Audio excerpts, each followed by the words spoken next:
friends, welcome back to my channel. Today I have for you my June Book of the Month unboxing. So I did already open my box, so it's not a true unboxing, but I did want to show you guys which books I picked for the month of June.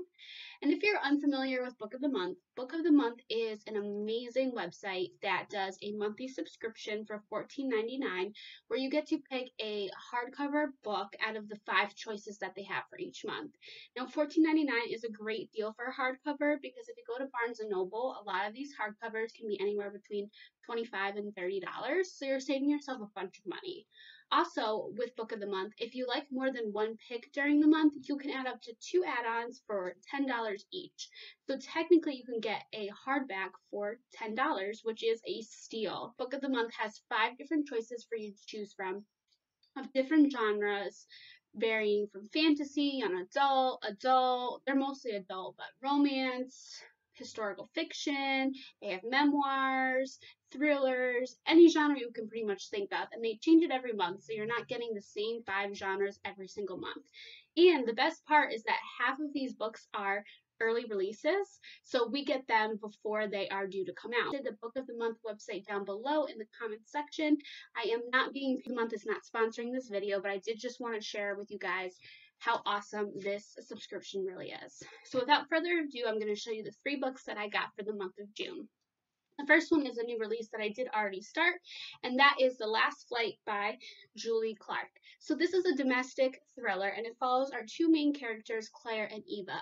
Now, Claire is a politician's wife, lives in this huge mansion, and seems to have everything you could dream of.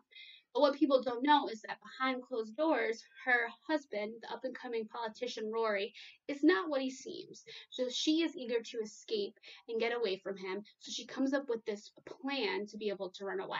And she ends up switching her ticket with this woman named Eva, who's also trying to escape her life for reasons unknown. So Eva and Claire switch their flights, so Eva ends up going to Puerto Rico, and Claire ends up going to California. But there's a twist. Eva's plane actually crashes in Puerto Rico, so soon everyone thinks that Claire is dead. But is she really? So far this book is really good. I'm about 60 pages in. It's pretty smooth read. It alternates between the 2 women's point of view, and it's a small book at only 300 pages. So far this is really good, and I've been in the mood for a good thriller, so I'm expecting this to be a 5-star read. My next one is another new release, and that is Home Before Dark by Riley Sager, which is another thriller. Riley Sager has written a number of thrillers, my favorite being The Last Time I Lied. He's also wrote Final Girls, which I have not read yet, and Lock Every Door, which was okay for me. This one sounds really, really good. So it follows our main character, Maggie, who inherited her their old house growing up, called Bainbury Hall. Now, growing up, Maggie doesn't remember this, but when she was living in Bainbury Hall, there was a lot of stuff going on with ghosts and whatnot, so her father and her mother ended up fleeing in the middle of the night with Maggie, and he ended up writing a memoir about it, which was called House of Horrors. So Maggie doesn't believe any of it, so when she inherits the house, she's determined to renovate it and sell it and put it on the market.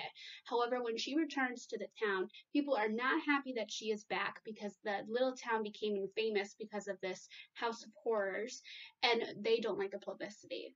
So Maggie ends up going back and realizing that things are not always as they seem and that her father's memoir might actually be a work of nonfiction. And then last but not least is a book that came out in May, but I did choose this as one of my add-ons. So my add-ons for the month were The Last Flight and this book, which is Big Summer by Jennifer Weiner.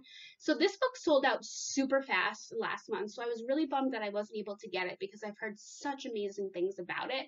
I've never read any books by Jennifer Weiner, but I've heard that she's a really good author, so I'm excited to try this book. And this follows our main character, Daphne, who is a plus-size model an influencer on Instagram. And she used to be best friends with this girl named Drew, and Drew ends up contacting her 6 years after they stopped being friends and asking her to be the maid of honor at her wedding. And Daphne is confused as to why when we haven't talked in 6 years, but Drew ends up convincing her and she agrees to be Drew's maid of honor. Now when the wedding happens, a lot goes down and Daphne starts realizing the reasons why Drew really wanted her there. And then something happens to Drew and Daphne has to figure out what happened, and that's all I pretty much know about it. It sounds like a good summer read. It's a pretty small book as well, and I've heard so many good things about this. So I think I'm going to be doing a buddy read for this with my mom and my best friend, because they also picked this for their add-ons for the month of June. So those are the 3 books that I got from Book of the Month. My pick for the month was Home Before Dark by Riley Sager, and then I added the other 2 on.